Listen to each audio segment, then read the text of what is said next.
Toss to White. He's in! Patriots win the Super Bowl! Welcome to Patriots Touchback Podcast.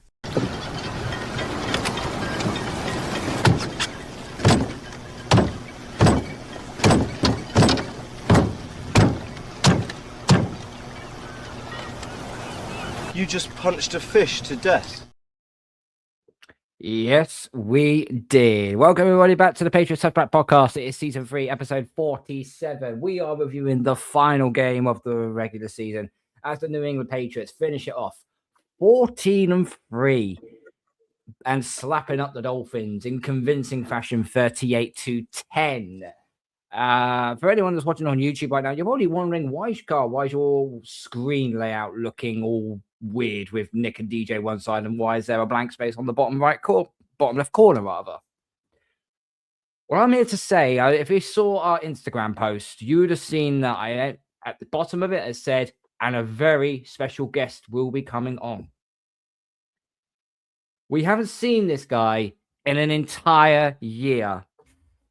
And for the first time, it feels like forever, the original cast of the Pats Touchback is back in full force. Our very good friend from Ireland, Luke, is back. Luke, welcome back, my friend. It has been such a long time. How have you been, my friend? I've been good. Sorry to disappoint everybody there now with after that great entrance. It's just like, oh yes, the guy from Ireland there from a few years ago. No, I've been good. And as you said before we got on, now that we're 14-3, just said I'd come back for come back because we're good. Yeah. It wasn't fun being on a podcast when we're 4-13. What's the point in that? It was always, it is a fair point, but it's good to have you back, mate. Much appreciated. We'll be speaking to you a fair bit throughout as the show goes on, because obviously we've had everyone's input on regarding how this season, how the regular season's gone so far, and how Drake Maye has been. Obviously, Nick and DJ are on board with us tonight. Kieran is working, so for the first time ever, the original band is back together for probably one night, maybe two, if DJ's in next week. But anyway, it is what it is. But we've got a lot to talk about. The Miami Dolphins getting absolutely butchered 38-10 by the Pats. Smash the like button, Gronk spike the subscribe button, tell all your friends, follow us on social media platforms. Make sure you follow the podcast on Spotify and on Apple as well. And let's get cracking on with the show. Before we get into this review, which basically is just a Rhomandre Stevenson masterclass, which you wouldn't think that those words will come out of my mouth this season. We want to get Luke's thinking regarding of how the season has gone so far, because obviously now go to the postseason. And what have you made so far of our second-year quarterback, Drake Maye? What have you made of him so far? Starting off with the quarterback, Nick, I'm just glad we drafted the quarterback and not the tackle. I think that was the last time. I knew you were going to bring that up. I kind of knew that was coming. Even last year, I was thinking when we were rubbish, I'm thinking this quarterback's good. I could have to have a reason why we made a good decision, but luckily I didn't have to say anything, and you've just brought it up. So yes, you were right, and I was wrong. Oh God, who was the tackle that you wanted? It's disgusting to say that. I'm wrong. Who was the tackle that you wanted then? Because I can't remember that draft. No, I think you were just like any tackle. I think Joe Alt was in the draft. Alt, yeah. Yeah, Joe Alt was in the draft, and it was all about, I was saying build outside in and get all the pieces into play and then get the quarterback last. Whereas, Luke was saying, no, let's get the quarterback first and then put all the pieces together. Build around and if you don't recall, it's tomato, really. If you don't recall, that was a debate. That was a little debate show that we did. It is somewhere down in the archive, so go and check it out. If I can find it, I'll pin it in. I think you were the referee, weren't you, Carl? That episode. Yeah, I was Herb. Yes, I was Herb Dean in this case to do that. But no, continue. That's not good at all. I'm not going to go down this road because we'll get cancelled. Carry on. It's there. Yeah. So outside of that, loving Drake Maye. Like even when we were going through the draft process and we were having those arguments, couldn't have seen this level of a jump. I had us from the quarterback and the team. I had us winning 8 games max, probably around 6 or 7. So yeah, this just, and I know I was probably on the pessimistic side, but as you lads know, I'm fairly pessimistic anyway when it comes to the Patriots. I honestly couldn't believe it.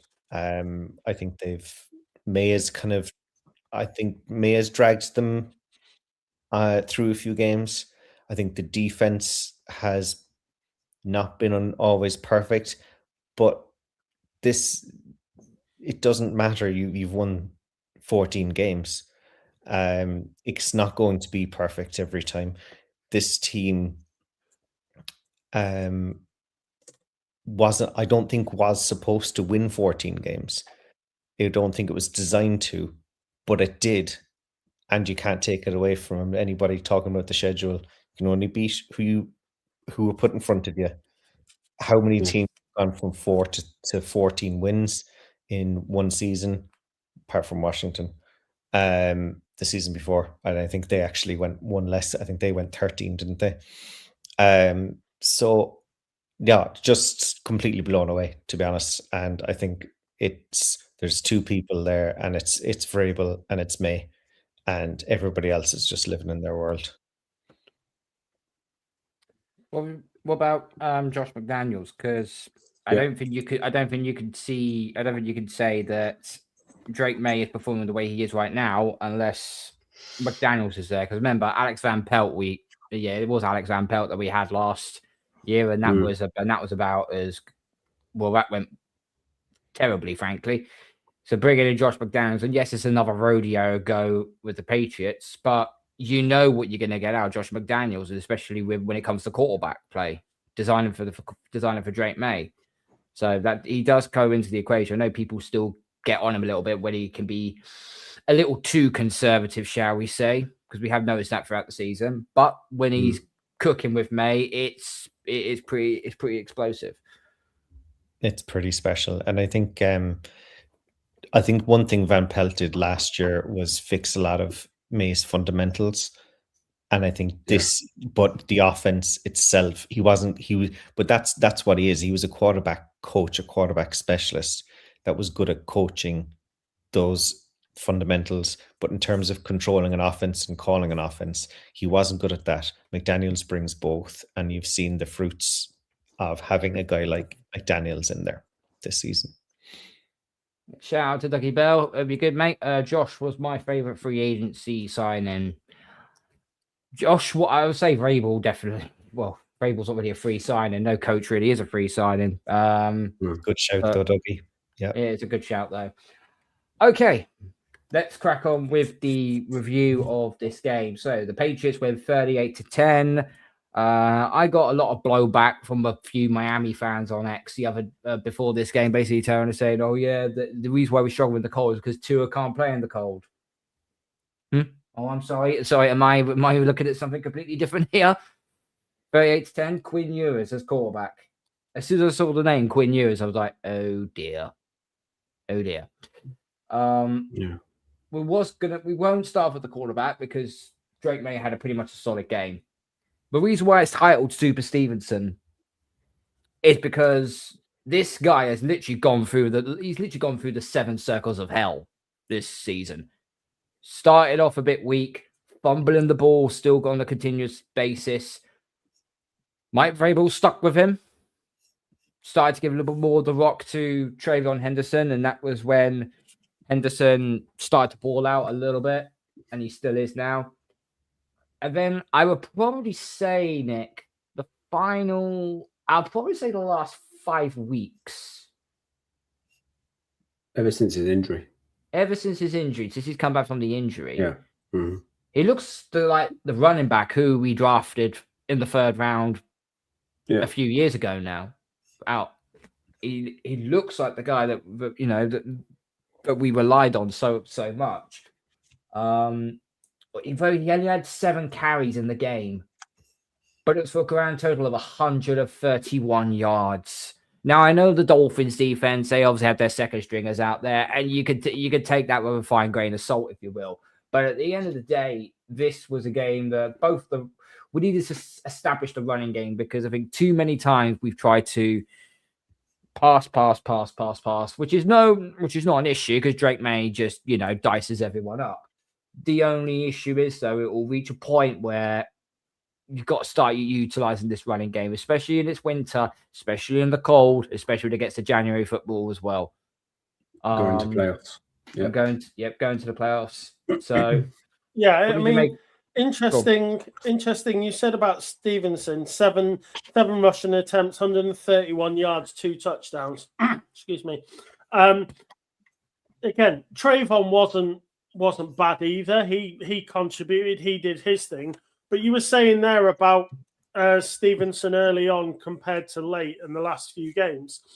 Right. As a team, our rushing average in the first 4 games was just 3.9 yards. That's 30th in the NFL. Mm-hmm. Our last 4 games, we've been 6.1 yards. That's top in the NFL. And then yards before contact. In our first game, we were getting just 1.4 yards before contact, and that was 13th in the NFL.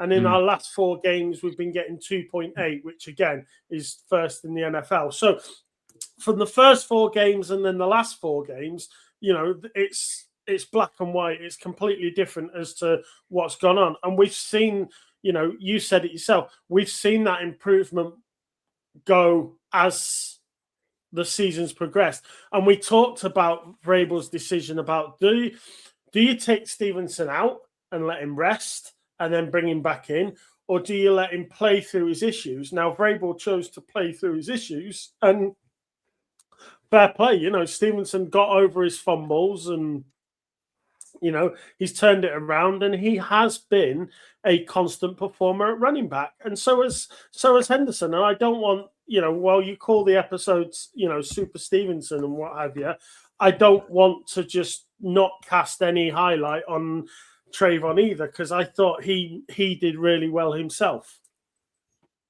But you need to bear in mind, Trayvon is a rookie at the end of the day, and he's come from college into the NFL and performed the way he has. Now, I have no doubt that he's probably running into being rookie of the season or rookie of the year with the performance that he's done. That's probably going to go to Ted McMillan, if I had to guess, or Tyler Shuck. It's probably going to go. Shuck lost to the Falcons, so I think it's going to go to Ted. I think it'll go to Ted McMillan if I had to take a wild guess at it. But if he hadn't gone down against the Ravens, then we might have had a case for it. But unfortunately, I think he's a bit. But it's fine. It can kick on into that. We can go next year for it. But I mean, the you running mean rookie game of the year is not going to go to Ashton Gentry? No. No way. Yeah.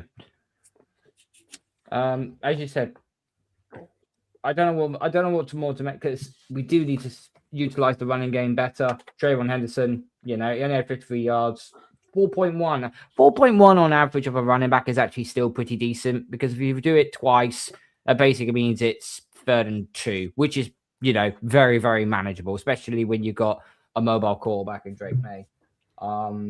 It was 34 run attempts to 17 passes. But the running one didn't impress me. We saw this as well. So Rhomandre Stevenson, he got out in the open on the right hand side. Yeah. Great little ball by Maye. And I always think of Rhomandre Stevenson, when he catches the ball, it's like he's just catching a sponge. he's just got soft hands, and he doesn't. Okay, he fumbles it when he's running. Well, not used to be, but he's performed well. always had great receiver, underrated receiver especially for such a big back as well. You normally don't get backs like that have I suppose, with a back that size, you don't normally get those types of hands. They're normally for your smaller backs, your Kevin Fox, your Shane Vereen's. Vereen, that's the guy I compare him to. James White. Yeah, he is like a Blunt style, but he's better than catching in the open than Blunt was. I had a funny feeling that if this is going to be his Legal Blunt like type of redemption arc for the season, then I think I'm more than happy with that. More than happy with that. But listen, I'm more than happy to see the running game develop in this going into like the playoffs now than it has in the first part of the season. 100%. Because the worry was that it was going to be more on Drake to be able to pass the ball more and stuff, and defense will then shut us down because they know that we can't run. But now we've got a dimensional offense going into the playoffs. It's like they don't know where to shut us down now because we're getting better on the offensive line. We're getting healthier now. We're getting Campbell back. We're getting Wilson back. So it's Milton obviously on the other side of the field as well, but we're getting healthier as we're going into the playoffs, into this stretch. So again, it just gives this extra dynamic play in offense to say, right, what are they going to do? Are they going to run? Are they going to run pile driver, or are they going to pass it? Which is what I think Josh McDaniels is be able to bring in this last quarter of the season is like, he's got Drake Maye, he's got his first year with him, etc. But he's been able to manage the expectation of the teams going in to perform week in, week out, depending on who that opponent is. And that's what I thought he did with Belichick and Brady. They were very good at like matchups and stuff like that. And I'm starting to see that development into like the matchup with the open pass play to Stevenson. He was matched up with a middle linebacker. Drake knew automatically where to go because he knew that Stevenson was going to outburst him. There was no way he was going to catch him. Those are the type of plays that I saw with him and Brady. And that took a time to develop. But if they're doing it already on year one, like I say, I can see us going quite pretty far with this team. Even if we got a couple of draft picks here and there in the next season, schedule, no schedule, I reckon we can take on anyone. But I think go on, Luke. Sorry, thanks, Carl. I think one of the things that's really surprised me this year is we knew how good Maye's arm was or is. Yeah. We knew how athletic he is.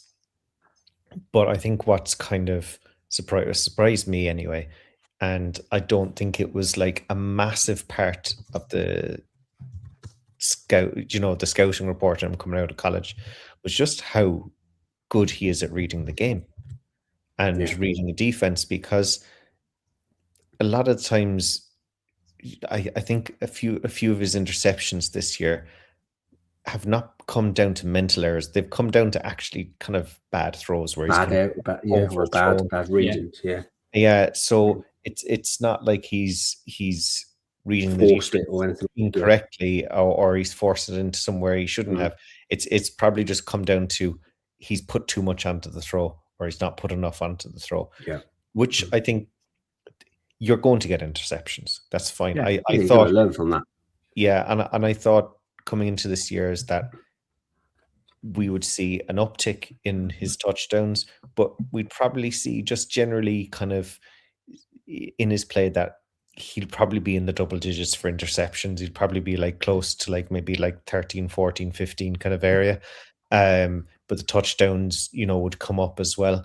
But like he's really careful with the ball, and it's not that he's Aaron Rodgers and he's throwing it 2 yards behind the line every time.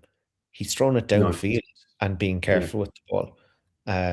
So yeah, Sorry, that's all right. You see these gunslinger callbacks, throw the rock and they throw it like 100 mile an hour. It's like no pace. It's like it's all speed, no Drake May's passing. He can throw it down the field, but I hate to use this freaking guy because he drives me insane. Dan Orlovsky, he said the touch that Drake Maye has every time when he throws, it's just near enough pinpoint position. How many times have we seen him put the pass in the bucket on a deep shot to Kyle Williams or high up in the goals where only Matt Collins can only go and grab it? It's just literally textbook. Yeah. I just want to get some comments because we got a lot of comments tonight. So thank you everyone who's put their comments in. Joshua W8083, Patriots Nation is back, but with the accent, I should say Patriots worldwide. Thank you very much, mate. Dougie's put, what a bounce back from Rhomandre last 4 weeks. He's been outstanding, but this game shows how good Vrabel is. Maye chasing MVP, but he knows the run game needs to get going for the playoffs. Joshua's put back again. My score prediction is 31-20 Patriots over Chargers. Okay, it sounds like a convincing one there. Big up to the visual Patriots. Fab, happy BTA Tuesday. If you know, you know. Belt to ass, exactly. I like the commentators calling Mondre and Henderson thunder and lightning. I did like that. Yeah, we had that a few years ago with Blunt and Lewis, didn't we? Yeah. With LeGarrette Blunt and Dion Lewis, they kind of had the thunder and lightning going. Agree with you, Dougie, 100% like that as well. Yeah, it's definitely thunder and lightning. It can't be Sonic and Knuckles because I don't think Rhomandre Stevenson is big enough to be Knuckles. So, right. We know how strong Maye's arm was, but the talent is off the charts. It really is. And a big up to Mike Larry 27. The way Vrabel coaching now, I'm pretty sure guys will take pay cuts to remain here. That's a very good point because remember, people want to come and play with him. Because remember, the Bills did the exact same thing when Josh Allen completely skyrocketed, and then you started seeing players that were probably pretty much going the likes of Matt Milano. They stayed on They stayed on for a longer deal, but they stayed on for a cheaper deal because they can see what the vision was going through with that. So you're absolutely spot on there, Mike. Yeah, or the free agency, the people will want to come and play with him. Yeah, we've got the ninth most cap space. I know it's nothing compared to what the Raiders and the Jets are, but I mean, come on. Do they want to go to the Jets or the Raiders? No. I mean, while we're talking about Maye, 31 touchdown passes this year, 4,394 yards. None of us saw this coming. Let's be fair. Was it top 5? Nobody saw this coming. But he has set some record. I mean, those ones are the obvious ones. He has set some records that you don't hear about every. And I love bringing a stat out. So he's set a new franchise record of a pass completion rate of 72% for a season. Even Brady never got that high. Brady's highest was 68.9. Right? Yeah. He smashed Brady by nearly 4%. It's like, that's hard to do for an entire season. Now, if he goes on and does it year after year, fair enough. But he ties Patrick Mahomes, who did this in 2018, for 13 games in a season with a passer rating over 100. Brady had 12. And he did that in 2 years, in 10 and 11. And Rodgers has 14. He did it in 2020. And funnily enough, Mahomes, Rodgers, and Brady twice, when they did that, they won the MVP that year.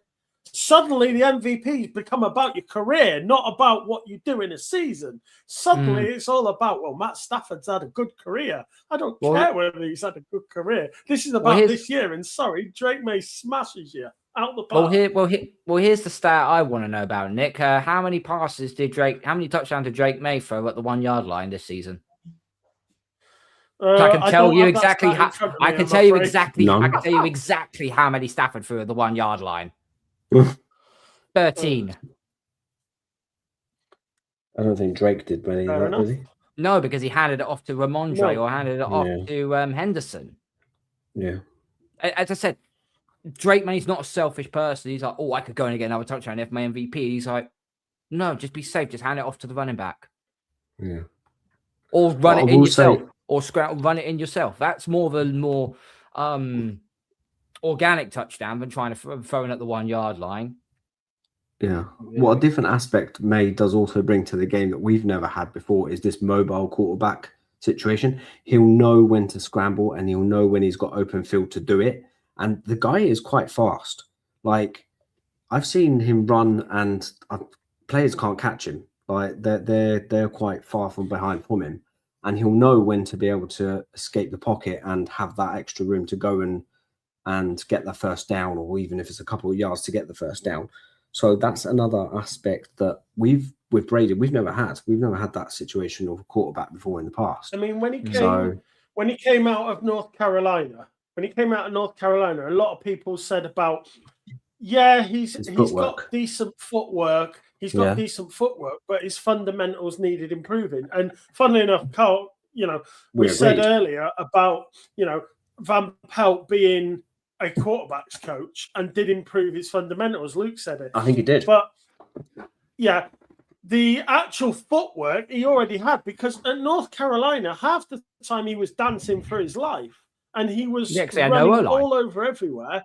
He had no O-line and the only receiver he had was Tez Walker.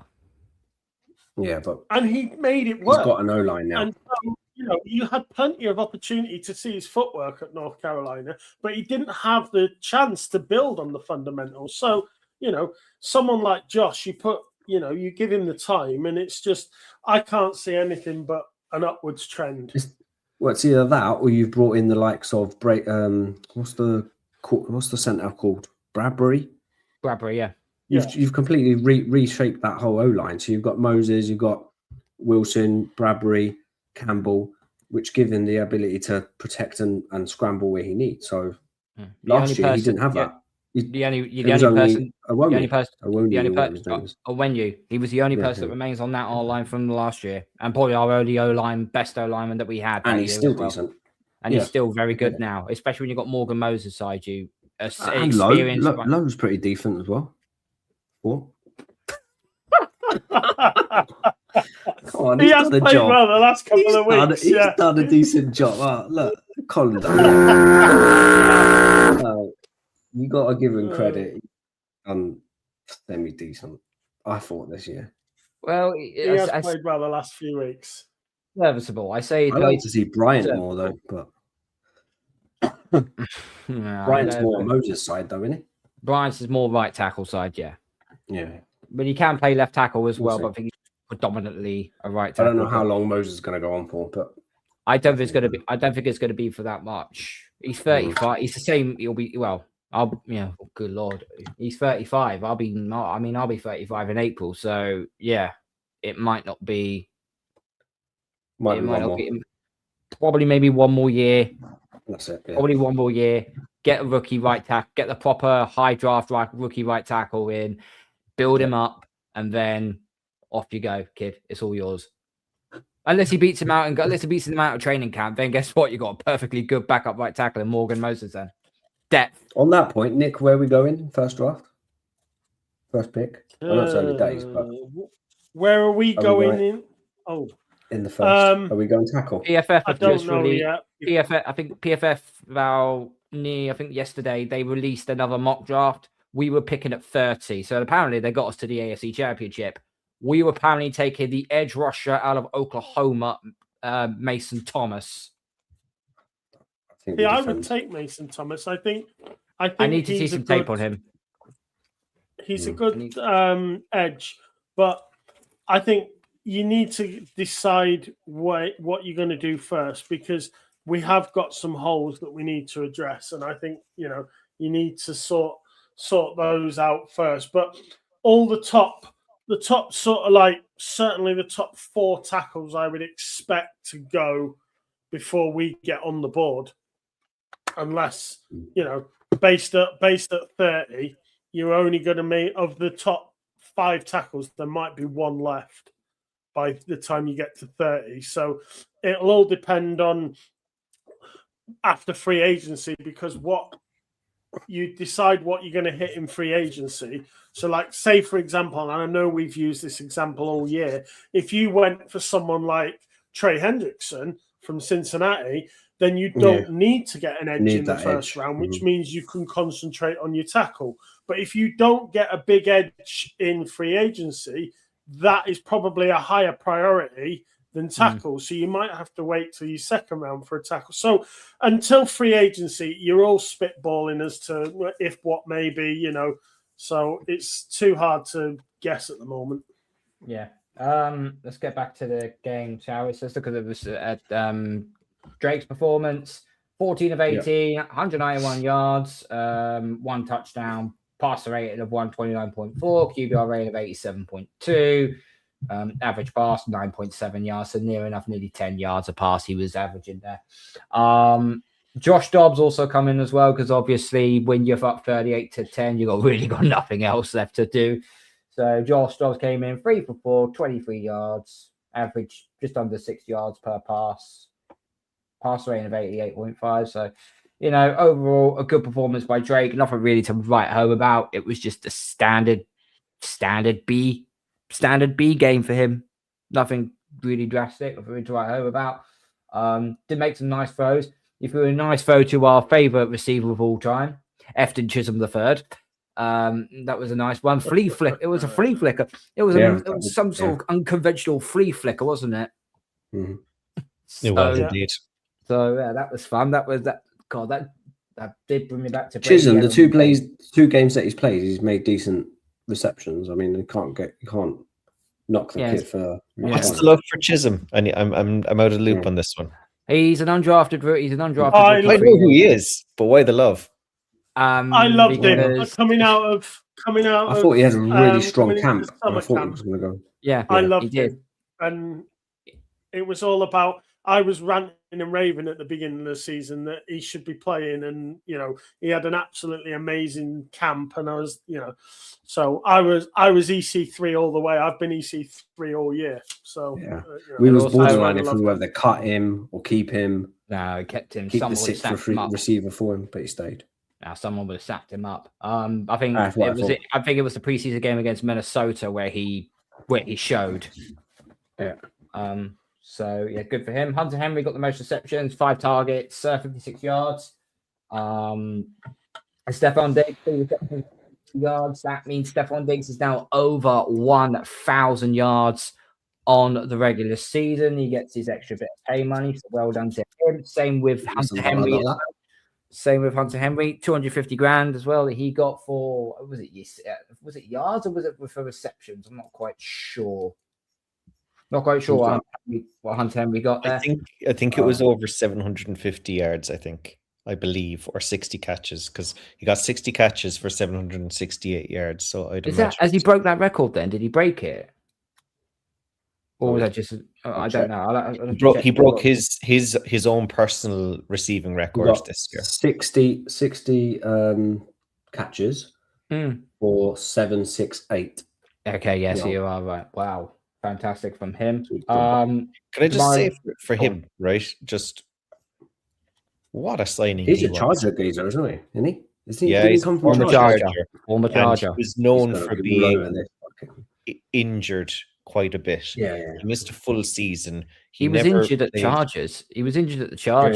Consistently injured at the Chargers. He just couldn't get on the field at all. He comes to New England, and then guess what? He just stays fit and healthy. Yeah, but not only that, like. He's getting 4 to 5 catches a game for you, no problem. And he's been good with every single quarterback we've had, whether it was Newton, whether it was Mac Jones, whether it was Maye or Zappy. He's been the guy that they all look to first. Like, what a signing he was. He's not, by no means is he Gronk or Kelsey or anything like that. Not even close. I've been really pleasantly surprised by him, and I just, because nobody's saying it. I'm joking. Everybody's saying it. How great it is. Everybody's saying it. He is. Yeah, there. My downfall of him is getting on a bit, and this is what worries me in the draft. If there's a decent tight end at the back end of 30, do you consider taking a tight end at high? Considering that Henry, Hooper, not that high yet. If you get Isaiah, if you get Isaiah likely, maybe unlikely, I don't know. In free agency, then the tight end position might not need to be as well looked after in the draft as you think. But I have looked at a few tight ends. Sadiq out of Oregon looks a good shot. Claire out of Ohio State looked good.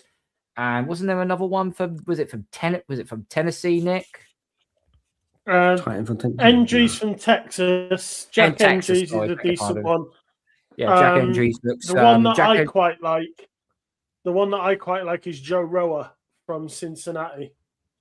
Eli Stowers is another one from Vanderbilt, but they're the sort of like 4 and 5. But I quite like Joe Rower from what I've watched so far. But I don't think tight end, if you're going to get one in the draft, you may be talking a 4th round pick, maybe, because I think you'll still have some decent tight ends on the board there. But you've got too high. You've got stuff that you need to get first. So. Yeah. So yeah, that's what's up. We had 2 receptions for 24 yards. Demario Douglas 2 receptions for 29 yards. Austin Hooper only had 1 reception for 5 yards. Jack Westover got a reception for nothing. I don't know what that play was, but okay, it might have been. It might have been when Josh Dobbs was on the field. It could be. Yeah. Let's move on to the defensive side of the ball because the offense was humming as it did. This was, I don't know, once again, we're only playing the Dolphins. They didn't have Davon Achan, didn't have Jalen Waddle. But this defense showed up on Sunday night. More importantly, there's a few names I'm going to give a shout out for. First of all, welcome back, Milton Williams. You see his presence on that line, and it makes offensive lines, put out my language, shit themselves. He's the guy that he could double team on the line, and then guess what? That just opens up the lane for Barmore to smack the quarterback. Barmore was on a heater on Sunday night maybe for more than the simple obvious reason. But what Milton Williams did coming back, I think, and it did stem up the running game as well. I think we only gave up 69 yards total on the ground, which is fantastic. It's anything below 100 yards we'll absolutely take at this moment in time until we get Spillane and Kyrus Tonga back. I'll go to you on this one. I mean, it's like Milton Williams' first drive, the first drive for Miami. He hit them with a tackle. He hit that tackle with a loss, tackle for loss. And it was just was stuffing out of Miami. And it was just like, that's how the game's going to go. That's how it is. DJ. I'm assuming he was on limited snaps as well. And he still got a tackle for loss. In and out. He was in and out. Same. Remember, it was his first game. It was his first game back. So I don't think you're going to see quite much of it. But when he was on the field, you could tell his presence. You could tell that, that's Williams in there, and Barmore's going to get a free run at the quarterback at some point. I want to give a quick shout out, though, to a couple of guys who literally, they worked their absolute tail off in this game. First of all, Corey Durden. This free agent acquisition has really come about for this season. He stepped in when obviously Milton Williams went out. He stepped in when Kyrus Tonga's gone out, and he has just shown, for me personally, the aggression, the attitude, his physical play as well. That's what surprises me with Corey Durden, and he's been unsung hero. Also, as well, shout out to Anthony Ponder as well. Obviously, he got the fumble recovery with him. So well done to him. I thought Ponder's done getting better and better as the season's gone on. Was he a rookie or was he a undrafted free agency or what was is he UDFA? No, he's a UDFA. He's a UDFA. Thank you, Luke. Yeah, he's rookie. And obviously, the other shout I'll give to this guy was at training camp, this guy was on the outside looking in and thinking, is he going to get cut or is he going to just about make the 53-man roster? That was Anthony Jennings. He stepped in. He stepped in the role of Harold Landry in that game, and oh boy, did he show up! 4 total tackles, 3 solos, 2 tackles for loss, 2 QB hits as well. I'm such a fan. I was so sad when there was talk of him being cut or being gone, because I just think, he doesn't provide the most in the pass rushing game. But my God, if you need somebody to set the edge, there's not much better for in the league for that kind of like situational type player that he is. I really like Jennings because we don't. I always find he's hit and miss. He's not expensive. You just don't. He's. He's just a really solid player, and I'm delighted he seems to have kind of found a niche for himself in Mike Vrabel's defense. It's depth at the end of the day as well. Yeah, you need to have good depth players, and that's exactly what he is. Yeah. Shout out as well to so go scroll down here. What is it? Jalen Hawkins again.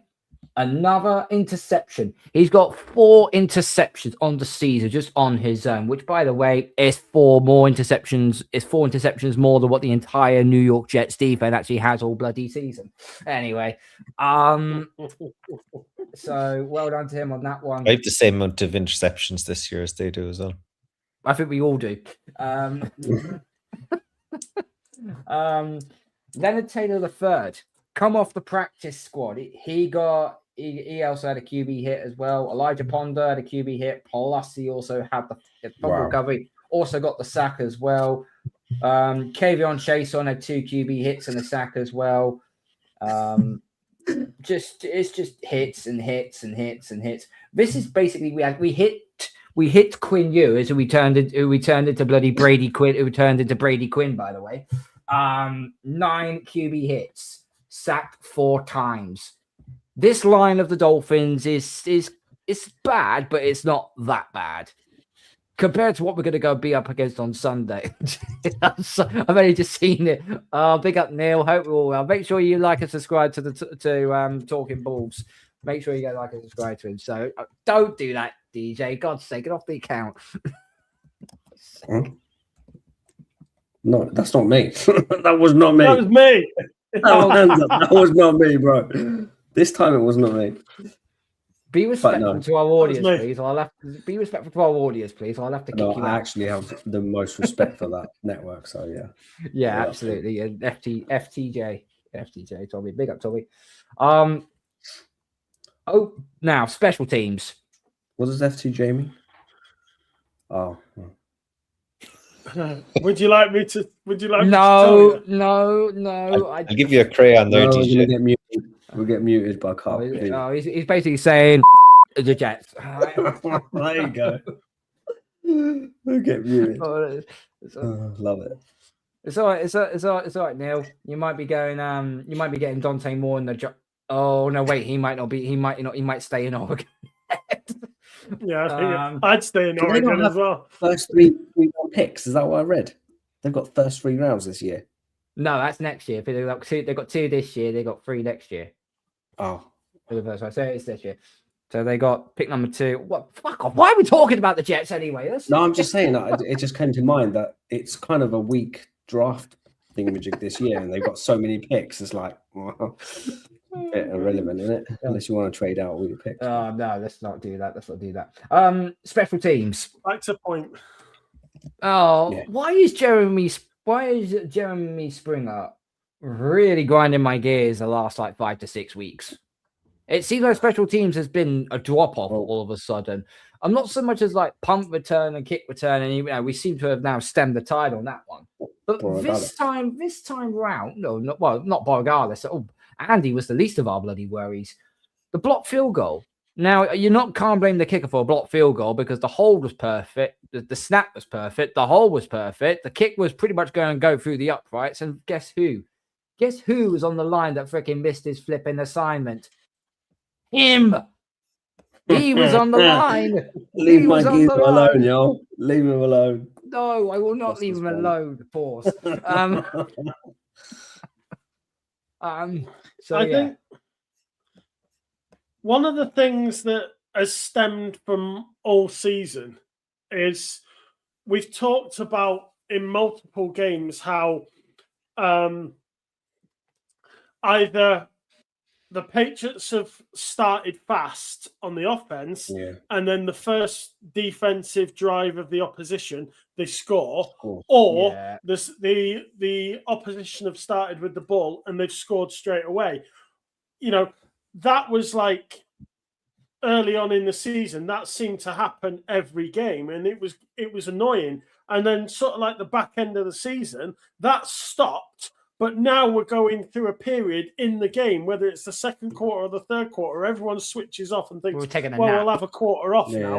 You know, and I just think 10 points. You're getting into playoff football. You need to play hard for all 4 quarters. You can't have a quarter off. You know, you can't let teams have 7 points on the board before you get started. So we need, on the defensive side of the ball, we need to make sure we have got that buttoned up as we go into the next couple of weeks. Going on to, I wanted to touch something on the defensive side.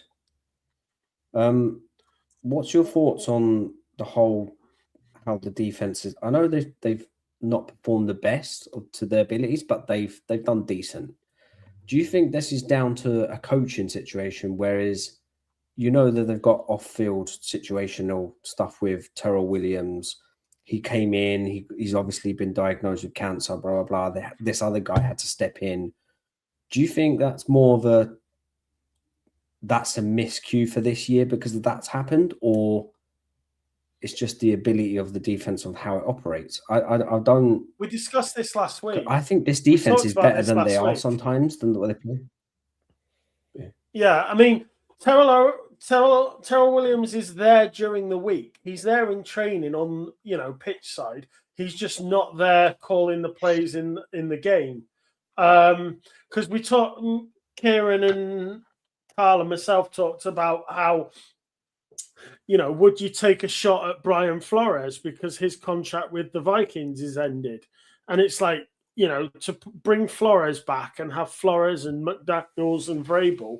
But the problem is, Terrell Williams is still there. He's still doing his job. He's just not calling plays on a He's Sunday. not had a proper shot though. Do you give the guy an opportunity next year, or do you pursue and saying, look, we're just going to go with different avenues and get a new DC in? Let me put hold on a minute. Let me put it to you this way. The Browns are probably going to be having a fire sale at some point. Kevin Stefanski's already gone. There is reports of the DC, Jim Schwartz, probably wanting out, maybe as well. If that is the case, you've got to also remember as well, Mike Vrabel worked with Jim Schwartz when he was at the Browns as a consultant. It would not, and he was also his senior advisor in Tennessee. It would not surprise me one bit if Terrell Williams isn't good to go for next year because of his prostate cancer. Obviously, we wish him all the best and so on. But if he's not good to go, right. I think Vrabel wouldn't think twice. I think he'll go straight to Jim Schwartz and go, come and join me in New England for be my DC. Now, he hasn't got as much talent to work with because obviously the best defensive player in the bloody world right now is over at the Browns in Myles Garrett. Well done on getting hitting his sack record, by the way, even though it took him 18 games. But anyway. But my question is, given the performance that the defense have done this year, does it warrant a change of DC? No. I think the defense is actually overperforming. I think you have 2 excellent defensive tackles. You kind of don't have much on the edges. You have Spillane, who I'm going to call Spillane because it's a Cork name. Just call him Bobby. And Spillane is a Cork name. Bobby Spillane. So he's Bobby Spillane. He doesn't know how to pronounce his own name. But outside of that, at the linebacker spot, you have kind of Spillane and Tavai. And then the back end, you have Gonzo. Middle line, I still think we're short of someone there. Like, to me, when Spillane goes, and I don't know, Landry hasn't been up to par in the last couple of days per se. He's injured. This is where really. it's Landry. Yeah, he's been carrying an injury all season. Yeah, well then Since there's the really Saints no game. one else that Ellis, which he's been hit and miss. Gibbons, he's all right, but he's not your top. That's it. I think guy. it's talent. I think this is where the team would have been. I think they had so many holes to plug in the off season. I think they plugged some of them quite well, but there was other ones where they were like, we're just going to have to go into the season with Christian Ellis, Jelani Tavai coming off an injury, Bobby Spillane, and Jack Gibbons as our linebackers. That's not a great linebacking core at all. Spillane is known to be good going. He's kind of a bit like Joan Bentley.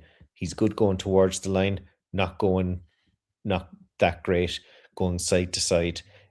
He surprised me though. Like I wasn't a massive fan of the signing, but he surprised me. I think he's been excellent outside of the first few games of the season. I thought he was poor at the start of the season. He's been better stopping the run than he has been trying to defend the pass. Yeah, 100%. And look, those linebackers that can defend the pass, they're unicorns nearly. Like there's not many of them in the NFL. He's a really Tommy B's just come to there. He's a tackle machine, and Dougie's kind of said the same thing. Spillane's been massive. He leads the league. He leads the team in tackles this season. Yeah, he's been great, and I think he's been a big miss. But I think it's just kind of highlighted the fact that what's around him isn't great, because Spillane isn't exactly. He's not Fred Warner. But the drop off between him and what else is there is quite steep. So I think you're really lacking the linebacker department. You do have Landry, but who's been playing hurt all year and has been ineffective. Now I blame the injury for that. But again, then you don't. I know we've Hawkins is kind of probably overplaying his career trajectory so far, if that's fair to say. Maybe Mapu. Mapu's in there as well. Yeah, but Mapu, yeah, exactly, in there as a linebacker, but he's not done a whole lot. But on the safety side, you've Woodson and Hawkins. They're not top tier safeties, so they'll be guys that you'd be looking to improve upon as well. So they've done well, but I don't think you need to go and replace anybody. I think Terrell Williams is Vrabel's boy. I don't think there's like they're buddies. They're very close. So I think if Williams has an opportunity to come back and he's feeling good in the off season, it's Williams's job. I don't think it's up for discussion. We need to see what Williams is capable of. We own that. Exactly. Yeah, 100%. And but I agree with what you're saying though. If it's going to be a situation similar to this next year, do you just go, okay, Terrence, we have love you, mean it, but like there's a job for you when you come back, but it mightn't be as defensive coordinator. It might be a situation like that where I'd assume he'd understand that as well. So just let you know about our defense right now. Well, this was currently before the Dolphins. I don't know what the statistics are. The only statistic I know on the defensive side of the ball for the Pats going into the Chargers game on Sunday is New England have got the ranked fourth scoring defense. So that's a good one to hang your hat on. Before the Miami game, it was a total defense. We were ranked 7th. Rush defense, we were ranked 8th. Pass defense, we were ranked 10th. Points allowed per game, which was 5th. That's probably we're now 4th. That's probably what that is. Turnover differential, that will be +2. So we'll be on +3 on turnover differential because we had the fumble recovery and we also got the interception as well. So we're probably going to be top 10 in turnover differential come the Chargers game. So there's that. One last thing I'll do, okay? Because the one person we did have forgotten and he did return, Will Campbell. I didn't hear much of him, which is predominantly because, well, he didn't give up any sacks, he didn't give up any hits. It looked like he'd come off that injury. I think that I'll say this right now, Nick, because I always go to you for the offensive line. It looked like he hadn't missed a beat. I reckon that extra week, although he had the 4 weeks on IR, I reckon that extra week might have actually had done him some good. Just get a little bit of extra rest, a little bit more. Let's see, and let's just take it easy on this. See how we go. And how did you think Campbell got on in this game? Yeah, I mean, I think in a similar way to Williams, you know, you were expecting him. We knew he was coming back. We knew he was active. You know, he mainly went up against was it Bobby Reed? I think. Anyway, he was mainly up against their edge and largely kept him quiet. I don't think at any point he was rusty or anything. So I think, you know, it was almost like the perfect game for him to come back to, something that wasn't too stressful, but there was enough action for him to actually be involved. So to get match fit. You know, match fit's a perfect example. Yeah, he just needed to get back and get back in the groove. So he trained all week. So I think, you know, you'll probably see a good performance from him. I mean, there was one game I think where he's had a below par performance. That was probably against it was probably the Steelers, wasn't it? TJ Watt. Yeah, when everyone was useless on the offensive line. Oh, yeah. Other than that, you know, when you think, you know, he's a rookie. He's missed 4 games, whatever it was, right? So, you know, 13 games and he's had 1 bad one. I'll take that return, 12-1. So, you know, I'm not surprised. Yeah, I'm not surprised at how well he's played. I'm surprised at how good he has genuinely been. How well, in the one-on-one battles. Yeah. He hasn't missed a beat. He hasn't missed a beat, this guy. I really ignored all the white noise about, he's got 38 and 1 and 3 8-inch arm lengths. And, it's going to be a bit short, this, that, and the other. And I'm like, just watch his tape. Look at his movement. Look how his center of gravity is to the body and how he contacts a defender. I'm like, I don't care.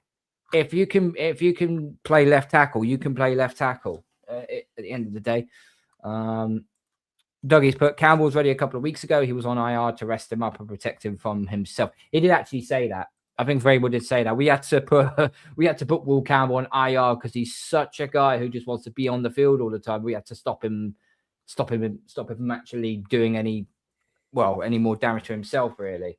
So, but I'd rather our starting left tackle be fit and healthy, ready to go, rather than just. I know what he's trying to do is he wears his heart on the sleeve. He wants to protect Drake, but at some point, mate, Fedarian Lowe's coming. He has been serviceable. We haven't missed you, so now we're back and we're good to go. Trade also, Campbell start low.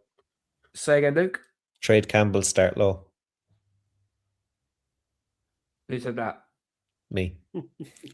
No. You're never going to return to this podcast. Oh, shit. He's got one and done. He's got 1 more week's contract next week. Carl, you said about turnover margin. Mm-hmm. We finished this year in 10th place with a turnover margin of 0.2. Last year we had a turnover margin of minus 0.6. Yeah. So Chicago finished top with 1.3. So we're, make of that what you will. But 10 out of 32. So you're top 10. So we're a top 10 team in takeaways in the regular season. Okay, fair enough. That's fine. That's not an issue. Moving on. So we finished the season 14-3. we ended up finishing in the second seed just as we started before the game. The Chargers decided to, I'm not going to be polite when I say this, tank the game. They rested their starters because they're kind of assuming that they think that the easiest matchup that they can look for is against the Patriots. Let me be very, very clear right now. Tony Jefferson, their safety, mentioned something on the way out of the locker room. His words were, and I quote, "We will get them again in 2 weeks' time." He is already dismissing. He's already dismissing that they're going to beat the Patriots. He's already dismissing us, thinking we are a flash in the pan. That we are one and done. I'll throw you some statistics right now, which is going to alarm Chargers fans. You have got the worst run blocking offensive line in the NFL.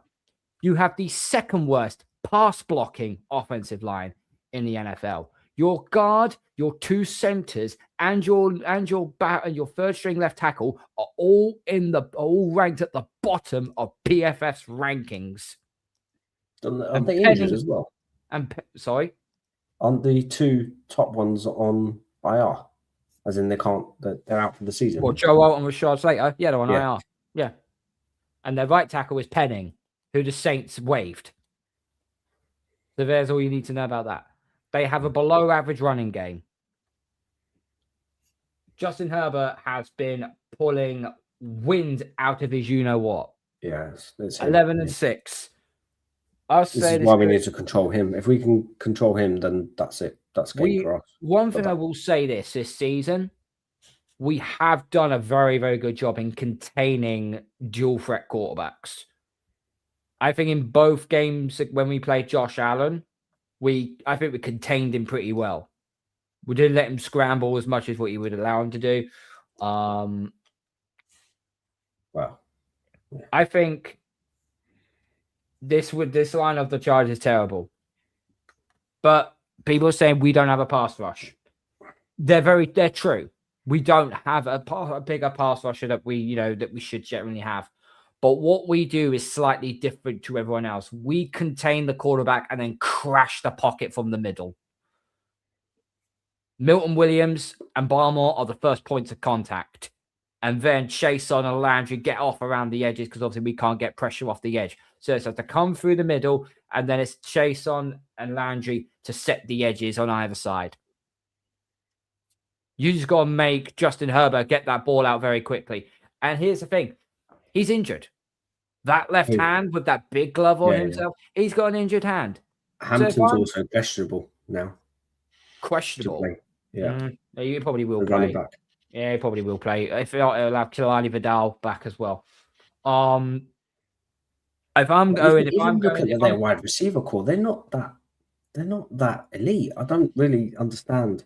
You got to think about it for a second. You got to think about it for a second. This is the same receiving core this is the same receiving core that bloody diced us up last year. Lad McConkey, Keenan Allen, and Johnson. Quentin Johnson, Keenan Allen as well. Keenan Allen, he's their main guy. He's their main. Yeah, but he's still playing high level. And they've got Gadaston at tight end. That's the only one I'm really kind of sort of worried about because our linebackers can't cover tight ends if our lives dependent on it. But I've seen a lot of people already chirp, a lot of Chargers fans. I don't know where they've all come from all of a sudden. To chirp on and say, how the Patriots are they're one and done. They've had an easy schedule. They've beaten one team above 500, the same as the Giants. I really don't give a toss because this is not the regular season anymore. This is the postseason. As Vrabel said, slate clean. We start again. We're on 0. We start again. This is the postseason now. Everything matters. And the reason why they're saying that is because they've got experience. The Chargers have got experience in the postseason. And they're correct. More the coach. I think it's a dead heat between Jim Harbaugh and Mike Vrabel. Both are fantastic coaches. They've got beef because one comes from Ohio State. One comes from Michigan. Oh, well. You're telling me that there's going to be some college? Of course it will. Of course it will be. Of course it will be. But no, that's the only one thing I do respect for the Chargers is Jim Harbaugh, their coach. I do respect him hugely. Okay, their defense is good. That's what's going to be the trouble for us. They're good at all three levels. But compared to what Drake has thrown to, it's not like the Browns defense or it's the Buffalo's passing defense or Atlanta's passing defense. But it's probably a more complete team if you look at it, right? So yes, we played the Browns, but the Browns then had no offense to try and, come back at us. And, we've all watched football long enough. It doesn't matter how good the defense is. If the offense is going is going 3 and out all the time, the defense will eventually, give up points. So like you're looking there now, like you've got 2 decent defensive tackles in Hand and Tart. Breaking news. Sorry, just breaking news to come through. It's not Patriots related, but it has just come through for me in Rappaport. John Harbaugh's been fired. Oh, John Harbaugh's been fired. Ravens geezer? Yeah. Yes. John Harbaugh's gone. Hang on, let me get this up. Quickly. That is massive. I thought he might leave of his own accord this year anyway. Just while you're doing that, Cole, looking at the offensive stat comparison, I'm looking at the offensive stat comparison now. In 7 on 7 points, yards per play, points per play, rush play percentage, pass play percentage, completion percentage, third down conversion percentage, and red zone scoring percentage, we are better in 5 out of 7 against the Chargers. The only 2 that the Chargers are better than us are pass play percentage and third down conversion, and they're not better by loads. But this is just saying about the Chargers defense, Luke. This is where you come to the defensive side of the game. Opposition yards per play, opposition points per play, opposition completion percentage, opposition third down conversion percentage, and opposition run zone scoring defense. The Chargers are better than us defensively in 4 out of 5 points. So, yes, we may look the better team on the offense, but they are significantly better than us on defense. Amazing. They also have, so just rattling off a few names here. They have Owe, who they traded for from the Ravens at outside linebacker. They have Tui Patolo. I'm butchering that. At outside linebacker as well. They also have Khalil Mack. Khalil Mack, probably not Khalil Mack of old, still pretty damn decent. Yeah. And they have they also have Derwin James sitting there in the backfield. Yeah. They've got I think looking at a few of the comments here about the Chargers offense, I agree with you all. I'm not worried about the Chargers offense. It's the defense I'm not worried about, but I would just be like, I don't think it's a note of caution to it. Yeah, that's all I'm saying. Is like they're not terrible. You know, they're pretty good. I still think we win the game. Like that's my thing. But I have a lot of respect for their defense. So there is the post we just put up there, guys. Ian Rappaport just reported the Ravens and longtime decorated head coach John Harbaugh are parting ways after days of discussion per the Insider. Major decision in Baltimore. Wow. I mean, decent coach. He'll get another job in a heartbeat. I'll guarantee you. I'll give it 48 hours and he'll be in another head coaching job immediately. And do you know where he'll probably end up going to? Giants. You just read my mind, Nick. Giants. No. Yeah. No. Giants. He's going perfect guy. Giants is the job. Giants is the job for anybody. Anybody who wants a job, it's the Giants. They've got a quarterback. They've got an elite defense at the front. with 2 massive edge defenders. They just need good coaching.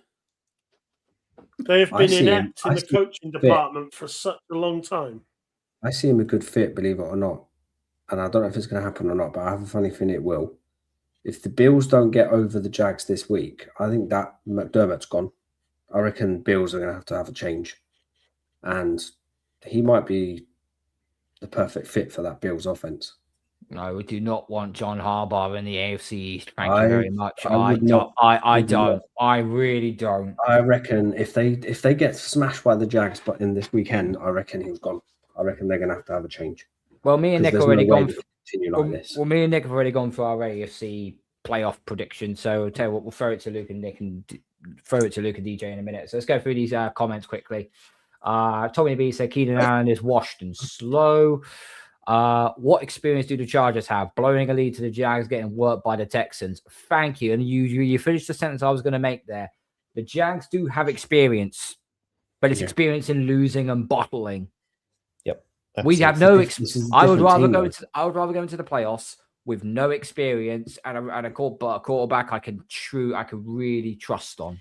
And that bottling as well goes back all the way back to the Rivers and San Diego days. It goes back to the San Diego. Don't say LA, back to the San Diego days. All right. Yeah. Oh, by the way, we're 1-3 against the Chargers in playoff games. The only time they're beating us was before the merger. Hard times. It's all said John Harbaugh's out. Wow, the Chargers D is legit, no doubt. I trust McDaniels in this position. I think McDaniels will conjure up something for this one. I think. The Raven. Who are you replacing him? Kevin Stefanski is the one guy that everybody before Harbaugh being sacked. Kevin Stefanski was on top of everybody's list. He was the guy. So if you're the Ravens and you need an offensive guy that you want to put with Lamar Jackson, you're going to have to move quickly to get Kevin. So I think that's probably got another thing to do with why the discussion's been today. I mean, Kevin, you say that, DJ. You say he's not all that. Head coach. I don't think he's a. You say that. He's similar to what McDaniels used to be at head coach. He's the bouncing around. No, that is bad. No. He's had to deal. He's had to deal with no QB. He's had to deal with the fact that he's had Watson forced on him and then been unavailable. He's had no draft picks because they gave them all away. He has been fighting that franchise, trying to keep them afloat. When they had Baker Mayfield, they tossed him when they should have kept him. Kevin Stefanski has done an amazing job at the Browns. He is by far and away, if you want an offensive coach, he's the guy. And I bet the Ravens are moving quickly to try and get him. 2-time coach of the year. And guess what? That would piss off Browns organization. That with him getting fired by the Browns, then getting hired by the Ravens. What an absolute finger up to that organization on that one. Carl, you just put up the second last comment there for me. What, from Talking Balls? No Jets. way. Yeah. Lads, you have a coach and you have a gym. You're okay. You'll be fine. You don't need another one. You can dance. Dad. Leave us alone. You're okay. I'm sure it'll come good for you someday. No. Nick, that video you sent us on the group chat, that had the wrong music to it. Do you know what it should have been? I didn't. It should have been Earth, Wind and Fire by Kool and the Gang. It should have been that when he was doing. Do you remember? Anyhow, taking the absolute glorified mess out of this. Sorry, I admit Stefanski has been screwed by his GM. The Browns organization screw everything up they touch anyway. So what's the difference? Listen, Luke, we'll go to you first because this guy in the bottom right hand corner is a negative Nancy at times. AFC playoff picture. Me and Nick have already done ours. We did ours last week. Now I'm going to throw it to you. Chargers at Pats. Good boy. That's your first one. You know how negative and pessimistic I am. Well done. You get an extra week's contract. Okay. Bills at Jags. I think the Bills do get through them.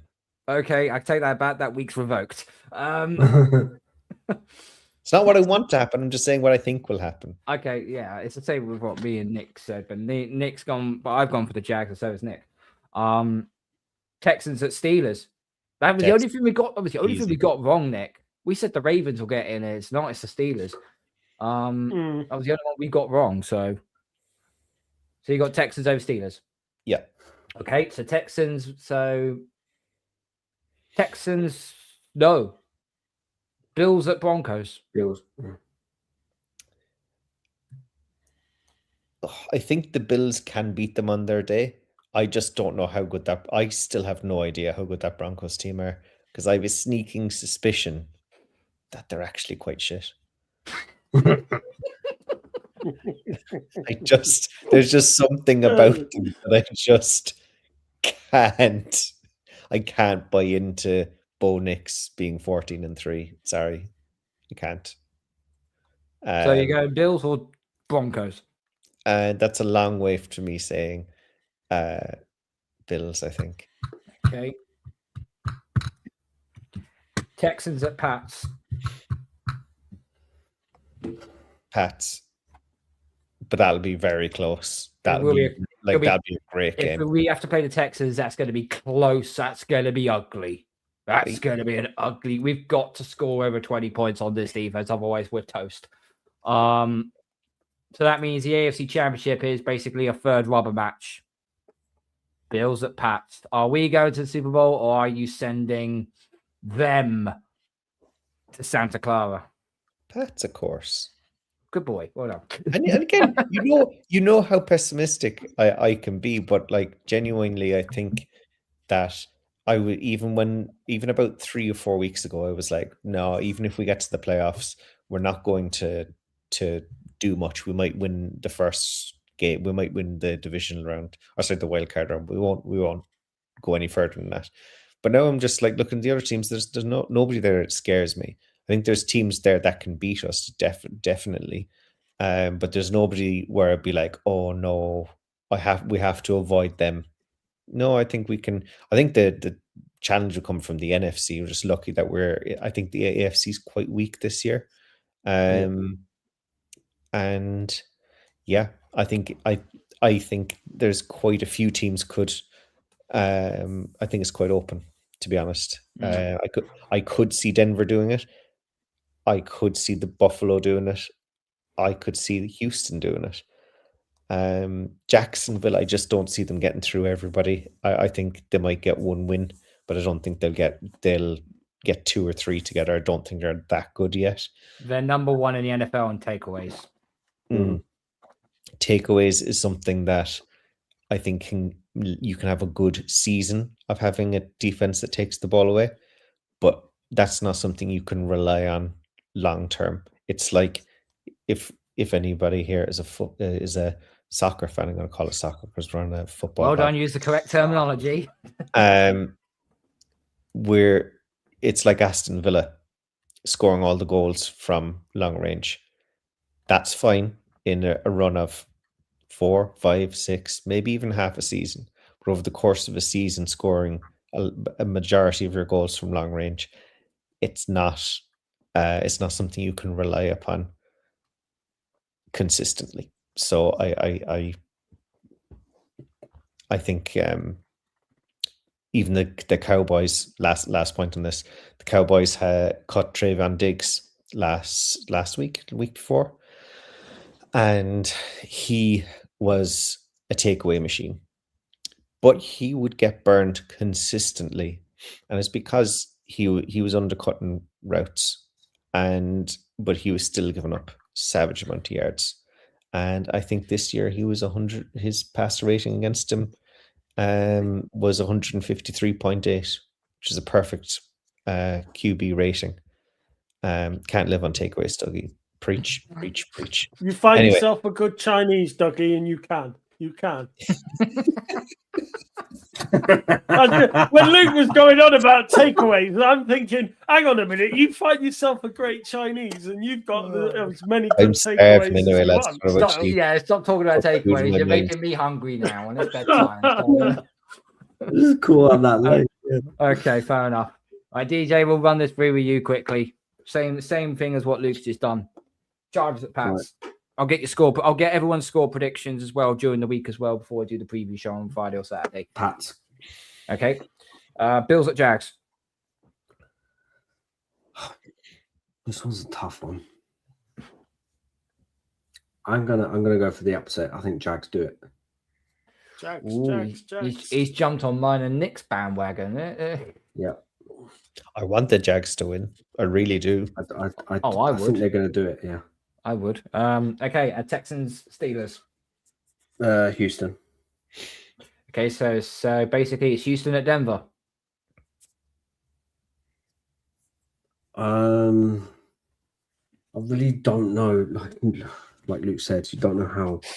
Don't eat Chinese. Don't know how well this Denver is in, because they're at home and it's so hard to battle in Mile High or whatever you call it, and the altitude is just a mess up there. So I'm gonna go Denver to beat Houston. Okay, Jags at Pats. I'll go Pats. So that means we have to go to the House of Horrors for the AFC Championship game. Yeah. I'm going to go Denver. Okay, well, at least we'll make the AFC Championship. I think that's cool.